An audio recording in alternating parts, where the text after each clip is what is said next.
Hey everyone, it's Trey, and welcome back to another legit beer review. That's not what this series is called, but we are reviewing a beer. Cider. You know, potato. Some people are going to get pissed off at that, but what do I care? Today we are reviewing Blake's Hard Cider, specifically Black Phillip, which is a blood orange and cranberry. For one, I just want to give a shout out to the can here. It's honestly one reason why I picked this one. I've just been going at times and picking out 6-packs and just like, oh, this sounds like it'd be tasty or cool. This one decided both it'd be tasty and also, I mean, that's just a cool can. Come on, let's all be real and honest for a second. It's a cool can. Unless you go to, like, I don't know, BYU or something, you're gonna go to heck. Well, for one, you're going to heck because you're drinking alcohol, but you also can go to heck because of that. You know, shout out to BYU. Anyway, so looking at the can, on the back it says, "The curse of the goat has returned to Blake's. One of our cellar archives, we've resurrected the taste of blood orange and cranberry that dance together like witches round a fire. Would thou like to live deliciously?" The text on here makes it look a little weird. Alright, now it does say down here, it does contain alcohol, so let's all just take a mental note of that real quick. Besides that, 6.5% alcohol, and so obviously we know what we're supposed to be tasting. A good balance. It says it advertises on the back here. You can read it yourself. Of blood orange and cranberry, and obviously it's a cider, so it's gonna be a little sweeter tasting. So let's open it. Good little crack. You know, I rate that crack a 10 out of 10, but that doesn't go into the scoring for this. Today's glass is a Fathead's Bumbleberry glass. Now, this glass totally was not tactically acquired from my fiance, who may or may not have been 4 beers deep at a unnamed bar. May or may not have been acquired that way. I don't know. Just one day, maybe it just showed up in my cabinet. You know, they say there's elves that bring beer in beer glasses. So let's give this a little pour.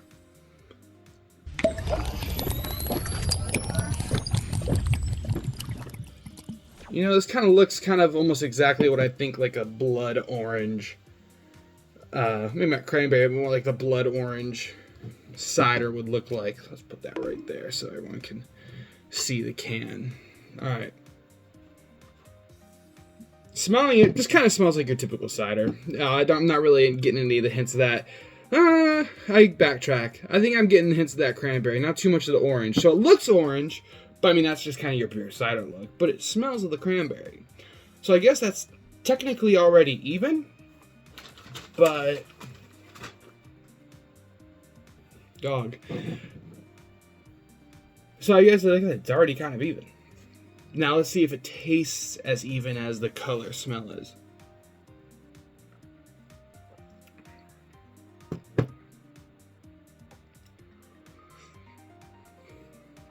Need another sip.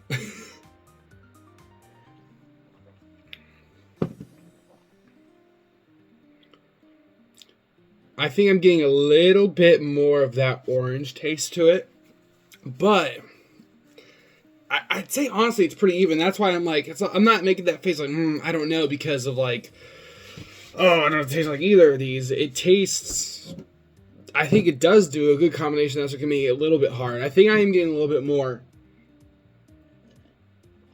orange in that taste, but I think orange is also a strong taste in itself, so that might just be hard to neutralize. I mean, cranberry, all juices kind of are, but from my experiences with both, which, well, to be honest with you, with cranberry juice, not really. Not really a big cranberry juice kind of a guy. It's not on my diet. The orange, though, I could definitely tell you that orange is a very standout flavor. Immediately, I'll have to probably go with a 4.5 on the advertised taste. Like I said, I guess it really could be a little bit more even, but that might be my fault. Blake, it might be my fault because I haven't drinking a lot of cranberry juice in my time, you know. Maybe in a couple years, I'll chug a couple gallons of it, come back and review it. But it still tastes pretty even for me. It's definitely a little bit more orange, and to me personally, that's not a bad thing. And that's why right away I'm going to tell you, like, my overall enjoyment is easily a 4. Not really 3.5. More on the 4. I do enjoy it. I've had a good amount of ciders, and there's almost. I think I'm about to go. Give me one more sip. We might not go 4 just yet. Hold your horses. Hold up. Just stop. Okay?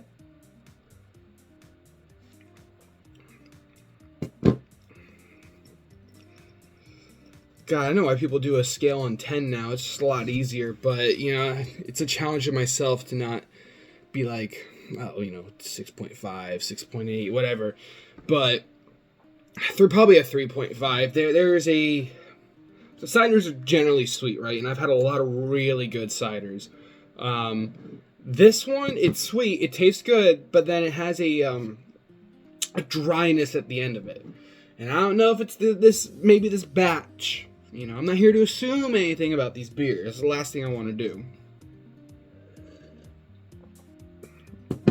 There's just this little dryness there, and like that sweetness kind of goes away almost immediately. There's nothing left over in your mouth, which some people they may like. I'm not one of those people, clearly. But I think it goes away a little too quickly. With that, though, so yeah, 3.5 on that. With that, though, with the chuggability of it,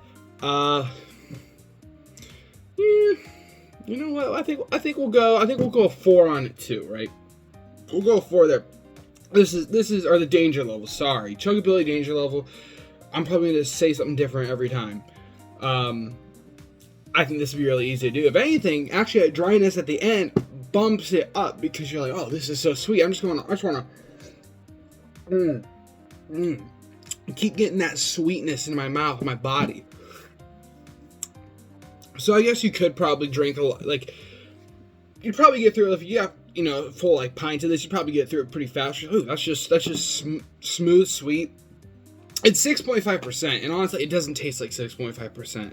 I'm just remembering that it's 6.5%, and well, it's not like, oh, super fucking strong.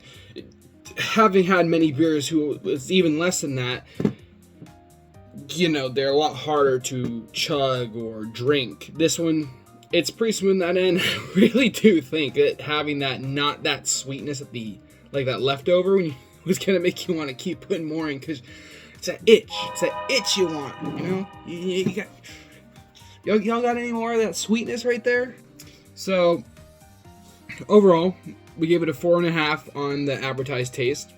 We gave it a 3.5 on my overall taste and enjoyment. We gave it a 4 on the chug / danger level of it. That averages out to a 4. That makes this a pretty good beer. I honestly didn't have anything, or cider, whatever, who cares? Alcohol. I had nothing really bad to say about this. Like I said, there's that dryness at the end, but honestly, I think I said this just a minute ago. Some people might like that, some people might not. So that comes down to almost preference, but definitely not bad. If you are in the realm of ciders, definitely pick this up or give it a shot. Find a place that's got it. It's brewed in Armada, Michigan. So unfortunately for Michigan, that city, I don't know anything about that city, never heard of it, so I'm not going to say unfortunately that city. Might be a nice place, but it's unfortunately in the state of Michigan. No, but seriously, thank you guys for tuning in. Hope you enjoyed the video, and stay tuned for another beer review.